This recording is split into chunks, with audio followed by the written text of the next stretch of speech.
আজকে পাইছি বিড়ি খাওয়া গালান না গাইলা খাইয়া লাগবে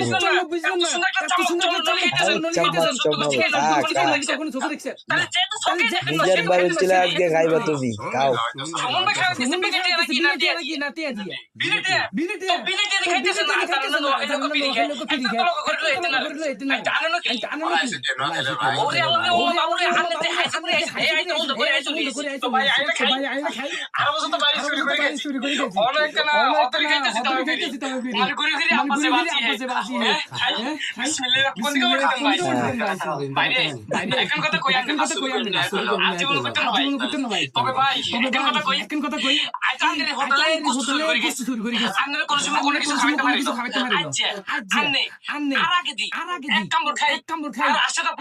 পূরণ